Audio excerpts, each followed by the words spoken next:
Feel the forecast, streaming on CBS News. She's the most successful alpine skier, male or female, ever, and a worldwide inspiration. We need a lot of women doing sports really, really well. The story of Michaela Schifrin's game-changing reign at the top of the slopes when we go person to person. I'm a very curious person. I wake up every morning asking what's happening in the world, why is this happening, and how do we answer that question?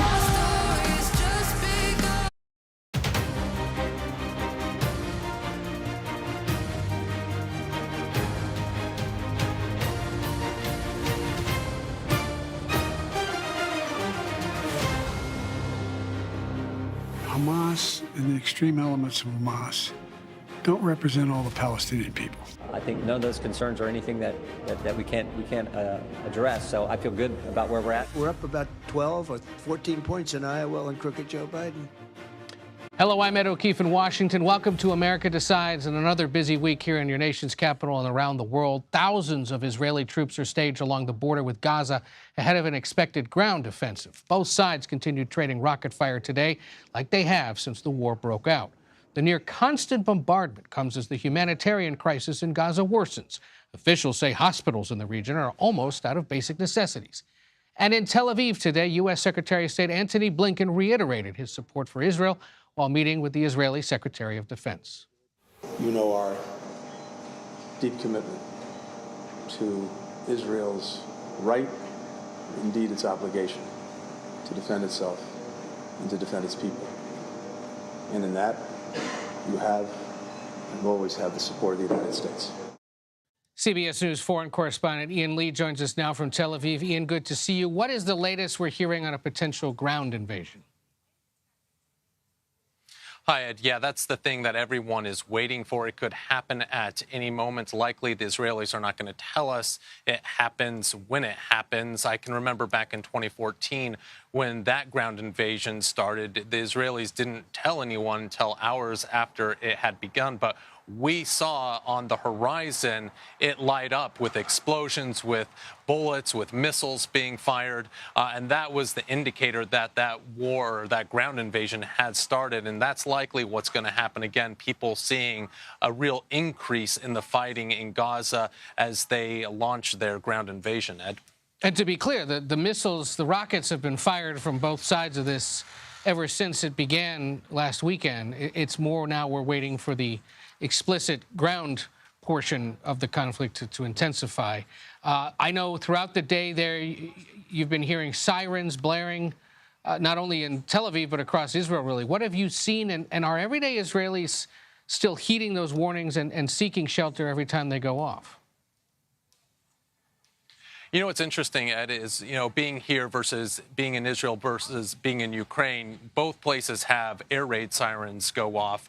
Here in Israel, when those sirens go off, it's usually because that a very specific area is under threat of being hit by a rocket, by a missile. And so most people do heed those warnings, go into a bomb shelter, and you see the roads empty out, people going into the ditches next to a road or going into a building, unlike in Ukraine, where people have been so used to the air raid sirens that they kind of ignored them. But those are large swaths of area. Here in Israel, very small. And actually, we can usually hear the Iron Dome system intercepting those rockets when they're being fired. And down in Gaza, of course, thousands of people are heading to its south, including Americans who are now trying to get to safe passage into Egypt. What is the latest regarding the Rafah border crossing, which is that spot between Gaza and Egypt where people are able to cross? Yeah, that's really the only lifeline that Gaza has right now, the only place that humanitarian aid can get through. And there has been a lot of back and forth between the diplomats from Egypt, the United States, Israel, and other nations trying to get that corridor really open so people can get out, those people who have Western passports or foreign passports can get out through that crossing, but also, more crucially, get that aid into the country. And just to give you an idea, a lot of hospitals are saying they're running out of fuel. They have hours left. That fuel goes away. Their generators go down. They lose electricity. People could die. You also have food that people need to eat, water, other medical supplies. It's really critical that these supplies get in and that border crossing get open so that happens. You know, Ian, in watching our coverage over the weekend, this morning, even on 60 Minutes last night, I noticed that there seems to be a growing level of more overt criticism or frustration expressed about how the Israeli government or military appeared to be caught off guard by the attacks. Is that criticism likely to manifest in any way and calls for a change in leadership in the coming days or any other kind of political accountability? Or is this still sort of at a level of just general, what on earth happened? Why didn't they catch this before it started? You know, Ed, I've covered this story for over a decade, and I can tell you, coming back to Israel this time, there's a different feeling here than in previous times, especially after a war or other sort of conflict. People here are genuinely angry. They're angry at, first and foremost, the prime minister and his government for allowing something like this to happen. You know, Israel has this legendary security apparatus, and it failed that day. Its intelligence failed, and that the result was over 1,000, over 1,300 Israelis were killed. And so people here want answers, and they do want accountability from their government. Right now, though, when you talk to Israelis, they say, first, they want to fight this war, and I think that's why we're seeing somewhat of this unity government with some members of the opposition coming into this war cabinet to wage this war against Hamas. But it seems like there will definitely be a reckoning, if it's not during this war, definitely afterwards. It reminds me back in 1973, after the Yom Kippur War, Golda Meir resigned because of that disastrous war. It's likely something similar could happen again, Ed. We'll see. Ian Lee, to you and your team, thank you, and please stay safe. Here in Washington today, President Biden postponed a trip to Colorado in part to focus on national security meetings. Major Garrett joins us now. He is, of course, CBS News' chief Washington correspondent. They postponed that meeting also because there was a train derailment in the part of Colorado where he was headed to, and they didn't want to divert local resources. But it gave him an excuse to stay back and focus on this impending global crisis. And make phone calls, as the president did. President of Egypt, the Chancellor of Germany, efforts throughout the administration to build whatever coalition can be built in the immediate term, Ed, to deal with that Rafah border crossing. That's an Egyptian issue. The Egyptians have a lot of different questions to answer. They don't want a lot of Palestinians flowing across that for a couple of historical reasons. One, Egypt is not prepared to become a place for refugees en masse in the Sinai Peninsula. Two, it doesn't want Palestinians to leave Gaza not knowing if they'll ever return. Right. That's a complicating diplomatic issue there.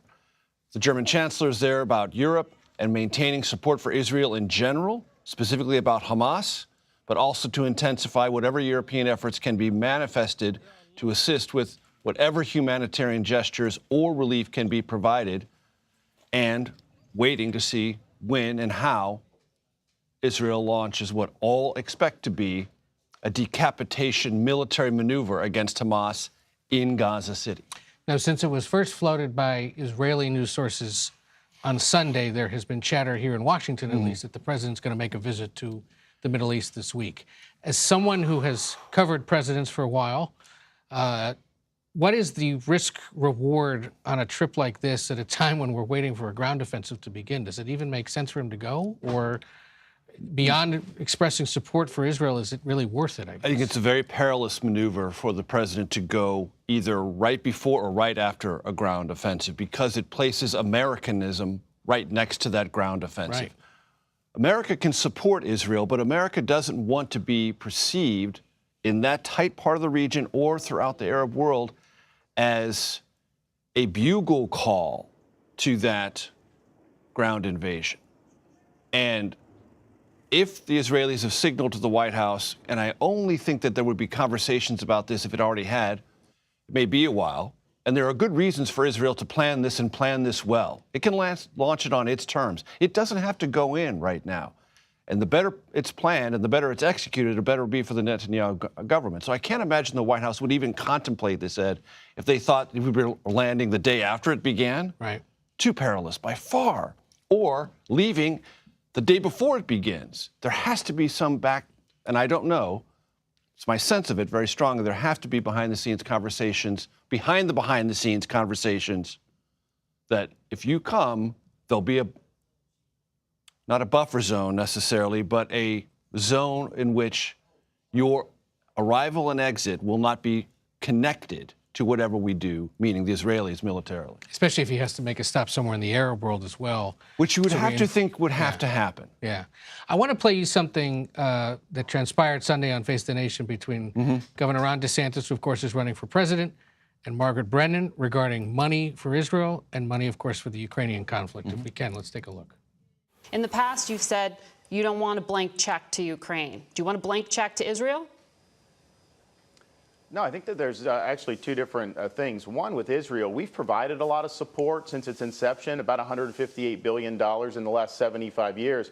We've done over $120 billion just for Ukraine in 2 years. So it's a different level that we're talking about. Also with Israel, they've never asked us to displace their responsibility. They take their defense very seriously. What we do complements and supplements what they're already doing for themselves. Part of why I wanted to play that is because it reflects a broader view among many conservative Republicans, who, of course, right now are still trying to figure out who's going to run the House of Representatives. Correct. But it gives a sense of where the debate on all this may be headed, as the White House has warned this week, maybe the week, they start asking for billions upon billions of dollars, not only for Israel, but also for Ukraine. Right. Let's be clear. Under federal law right now, Israel receives $3 billion a year in military and economic assistance. That's guaranteed through 2028. Whatever the administration asks for will be in addition to that and for very specific Israeli needs related to this. Iron Dome and other things that may need to be reinforced. It's not part of the annual process. Ukraine is a different matter, and I think it's a distinction without a difference to say the United States supports Israel, but Israel takes care of its own defense. Ukraine was trying to take care of its own defense, except Russia invaded and is now training people on the fly, using military equipment provided by the United States and Europe on the fly to defend itself. It is very similar, but they're drawing a distinction because there's more support politically for Israel currently in the Republican conference in the House for sure than there is for Ukraine. Yeah, and of course, first the House has to figure out its own politics. Correct. Right, which is where we're headed next. But first, Major Garrett, thank you for being here. Happy Monday. Thanks. Congressman Jim Jordan was nominated for House Speaker last Friday, but will he have enough votes to secure the top post in Congress? We'll discuss that next as you continue streaming America Decides.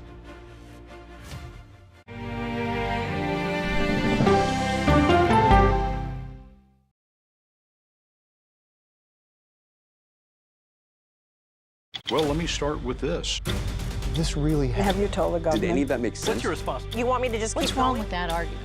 What have you learned? Do you know why? Why? Why? It's time for 60 Minutes, Sunday on CBS.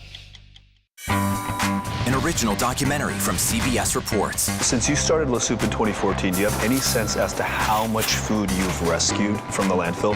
We've rescued 4.5 million pounds. I can't even fathom how much food that is. And that's one little person in one little city in America. We're going to call this chicken piccata. We did 450 of these meals today. This is the exact dish that you and I are going to have. Yep.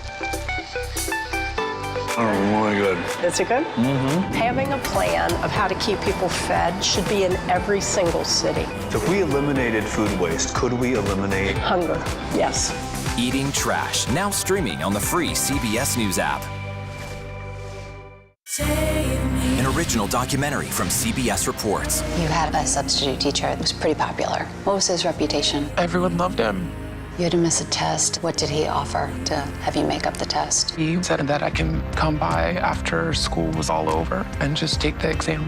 The blinds were down. He closed the door. The next thing I knew, he was right next to me. That's when I realized what was going to happen. Even if I wanted to scream at the top of my lungs, no one would hear me because no one was there.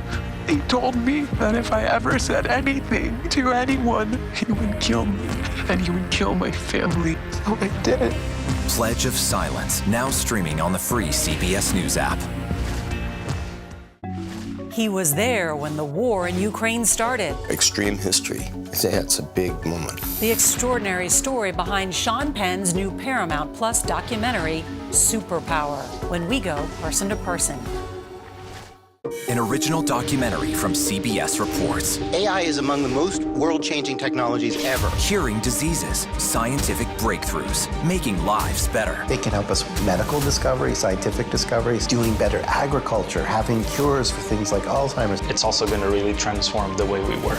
The uplifting potential of artificial intelligence is limitless. It gives you a friend, somebody to chat with 24/7 that is non-judgmental. He makes me feel loved and desired. And so are its downfalls. The problem with all this AI is that it's unpredictable and uncontrollable. The choices we make now will have lasting effects for decades, maybe even centuries. The ChatGPT revolution, now streaming on the free CBS News app.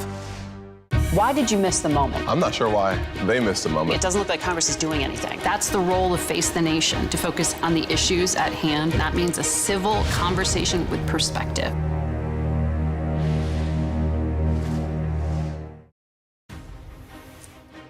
Welcome back to America Decides. Ohio Republican Congressman Jim Jordan could be on the verge of becoming the next Speaker of the House. Could happen, as soon as Tuesday. But that's only if he can get the at least 217 votes needed to claim the gavel. Jordan was nominated last Friday, but needs the support of nearly all House Republicans. They've been searching to fill the top congressional post since ousting Congressman Kevin McCarthy of California almost 2 weeks ago. Who can forget? CBS News congressional correspondent Scott McFarland joins us now from Capitol Hill. Scott, there has been movement in the direction of Jim Jordan today, suggesting he may be on the verge of doing it. There's been a rapid coalescing around Jim Jordan. I spoke with one of his surrogates this morning who said this is going to happen. It's going to happen in short order. So that surrogate was either optimistic or prophetic, because we've seen some of the congressmen and congresswomen who either equivocated about Jim Jordan last week or said they're not going to support him. Today announced they're going to support him. Several of them made those announcements either on Twitter, now known as X, or to media interviews in their home districts or here in Washington, D.C. One of the surrogates for Jim Jordan says the leverage applied was effective, that these members of Congress who were uncertain about Jim Jordan were hearing from conservative activists who show up in primaries. And these are just some of the individuals who today announced their support for Jim Jordan. And when it comes to these leadership races, Ed, you know this, it's contagious. When people start shifting in a direction, others are inclined to follow.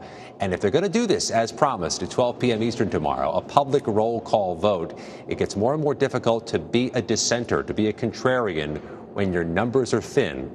We caught up with Jim Jordan late this afternoon, who said he is particularly optimistic about tomorrow. Take a listen. You got to have the House open to do the work of the American people. You can't get the House open until you have a speaker. So I think it's going to happen tomorrow. Do you think you have enough votes to reach 217 on the first round? I think so. And if you don't, what happens? Vote again. Just to set the stage, Ed, Democrats remain unified behind Hakeem Jeffries of New York. This is not going to be a bipartisan coalition, but Jim Jordan, who can lose only 4 or 5 members of his House Republican conference, is getting very close to that magic number. He is, in part because I want to put back up those baseball cards of the 4 or 5 now that say they're with him. It includes Vernon Buchanan of Florida, Ann Wagner of Missouri, Ken Calvert of California. Remind the audience why votes like these matter. Well, Vernon Buchanan, I spoke to him Friday. The Florida congressman has been around here for nearly 2 decades, was telling me he's looking for other candidates. He's looking for somebody else. So him flipping this quickly builds momentum for Jim Jordan. But Mike Rogers and Ken Calvert have a unique distinction. They are both on high-ranking committees in impactful places. Mike Rogers chairs the Armed Services Committee. Ken Calvert is what they call a cardinal, a chairman of an appropriations subcommittee. They have unique heft because of those positions, but also some of the concern, Ed, was about Jim Jordan potentially not supporting more financial aid for Ukraine. Mike Rogers and Ken Calvert getting on board indicates Jim Jordan might, in fact, be supportive of their views on Ukraine funding. I thought the Mike Rogers development probably was the biggest tell today. You're right, because there had been this concern about national security or seriousness when it comes to that and putting up the money needed to back up the rhetoric that we've seen from all sides regarding Israel especially, but also Ukraine beyond that. You heard Jim Jordan there do the Schoolhouse Rock on what happens if he doesn't win. Who else is in the wings if he doesn't at this point, and how many more rounds would it go? That's really telling, Ed. We haven't heard another name surface. We were expecting one today because it appeared Jim Jordan's hold on this nomination was uniquely fragile after winning it by just a narrow margin last week and winning it over somebody who didn't announce his candidacy until minutes before the vote. Without hearing that second name, there's a vacuum there. Of course, anybody who wants to dissent from Jim Jordan can just pick a name of somebody. It can be Santa Claus, it can be Mickey Mouse, it could be another member of the House Republican Conference. But that there's no second candidate means there's nobody else to coalesce behind, which gives Jim Jordan more leverage ahead of tomorrow. You think he's joking? He's not, because anyone can be nominated House Speaker, right? You don't have to be a member of the House. There is another matter you were tracking down the street from where you stand right now, and that is the potential for a gag order on former President Donald Trump in the federal case brought by the special prosecutor Jack Smith. There was a bit of a ruling this afternoon that set some boundaries. Now, big early round victory, Ed, for the special counsel, Jack Smith. Not only did the judge in the case, Tanya Chutkin, say publicly in court she's sticking with that March 4th trial date she set. She is not delaying this case, and she's not delaying it past the election. That's a win for Jack Smith, even though it was a bit of a footnote in today's hearing. The bigger picture was the gag order she put in place effective immediately, limiting what Trump can say, targeting 3 different groups of people. Jack Smith and his family, the special counsel. She took special objection, she says, to Trump calling him a thug. The judge says any other criminal defendant using the phrase thug targeted towards authorities would likely face sanctions. Also can't make statements about witnesses in the case. That could include Bill Barr, General Mark Milley, Mike Pence, Brad Raffensperger.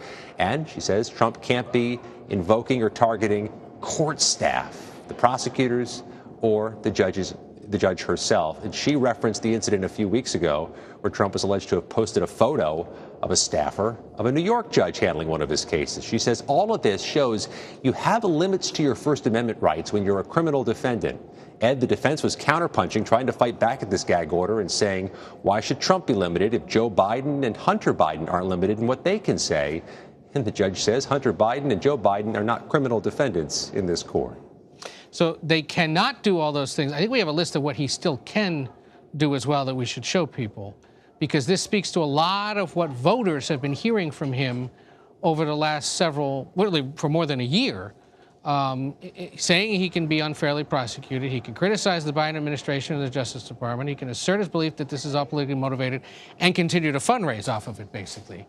It's those more specific restrictions now in place that really will test his ability, for lack of a better description, to keep his mouth shut, at least when it comes to those specific concerns. The judge was pretty clear here, and the prosecutors made the same argument that she doesn't want Trump chilling future witnesses, threatening, harassing current witnesses. They don't want to limit his campaign speech. I mean, everybody's acknowledging he's a candidate, a frontrunner. His opponent would be President Biden. The judge says we can't stop him from criticizing the Biden administration. Judge even said you don't have to stop, if you're Donald Trump, criticizing the District of Columbia, which he called filthy and crime-ridden. The judge says if that taints the jury pool, jury selection can weed out somebody who may be adversely impacted, but not witnesses. Not the authorities, not the special prosecutor, the judge, or the judge's staff. All of that, the judge says, can be deemed threatening and a breach of the administration of justice, which she says gives her the foundation for this ruling. Fascinating that they were making the what about Joe Biden and Hunter Biden argument in a court of law when that's more of a court of public opinion issue. But obviously the judge there struck it down. Scott McFarland, you have a busy week ahead of you on multiple fronts. We appreciate you taking the time. Thanks, Ed. Former President Trump is campaigning in Iowa today. What he had to say about that gag order, Israel, and more coming up as you continue streaming America Decides.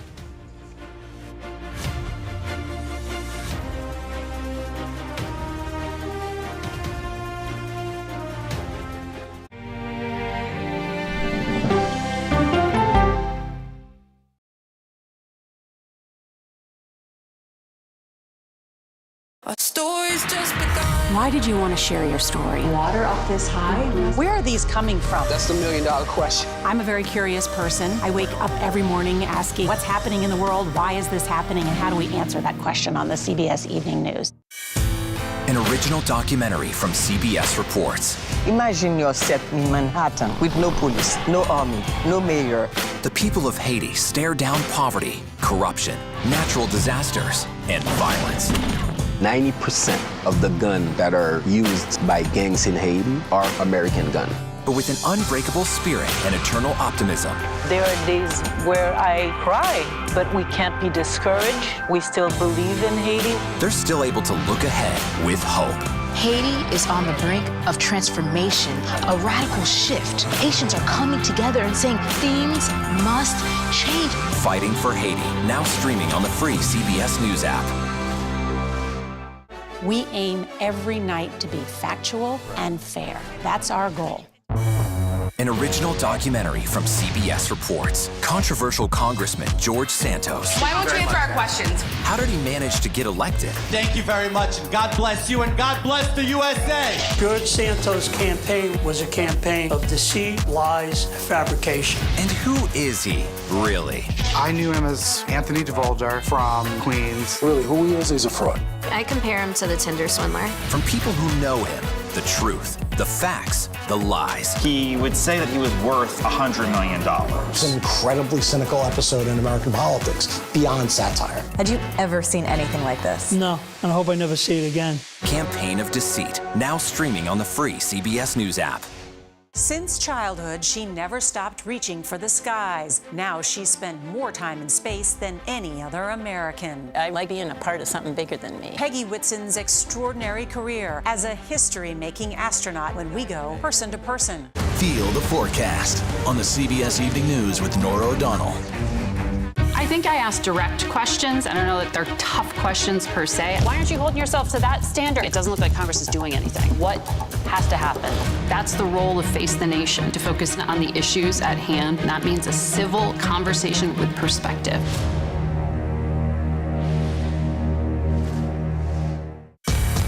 We are about to see American weapons in the hands of Mexican cartels. A gun pipeline to Mexico. We are arming the cartels. 100%, no doubt about it. Happening right under our noses.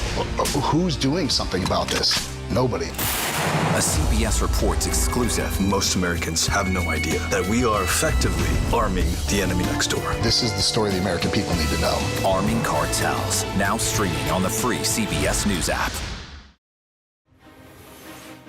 Welcome back to America Decides. While voting in Iowa's Republican caucus doesn't happen for another 91 days, we've got a new way to gauge support for those running for president.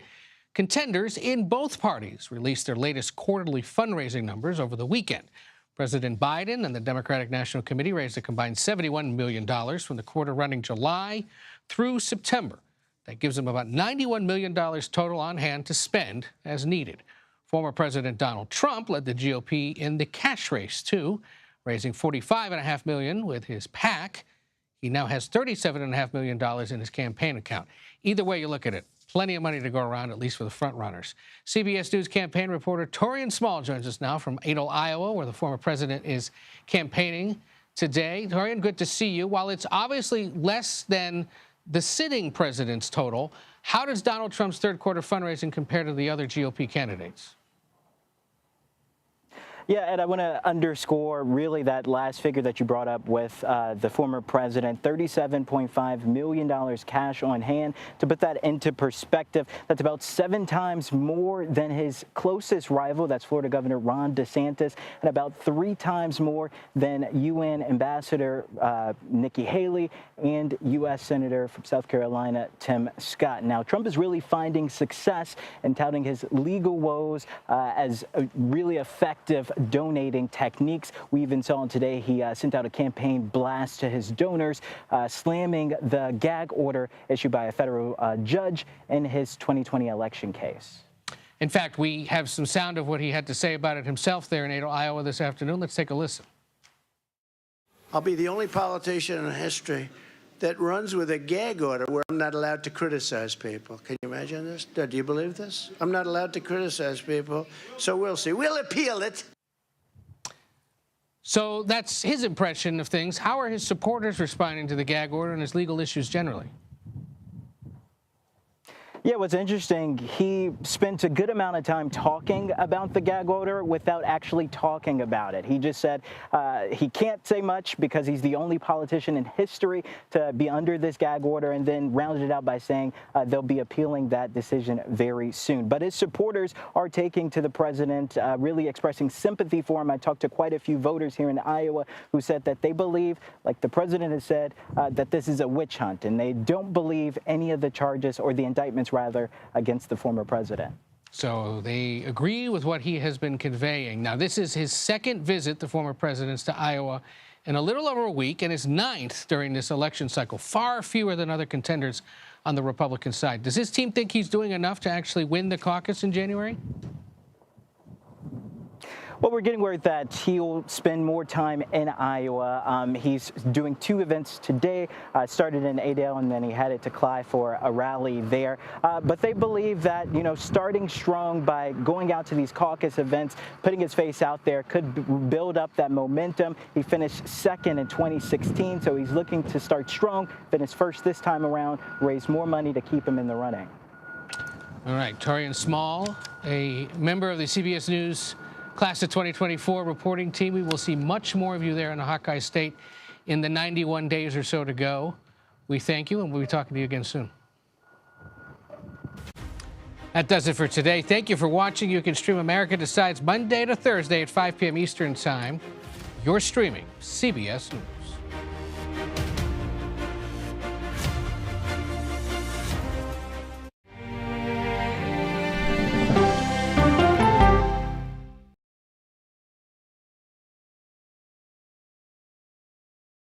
On Face the Nation, the way to learn is to listen. We may have a recession. Listening to how someone explains themselves is so key to understanding their perspective.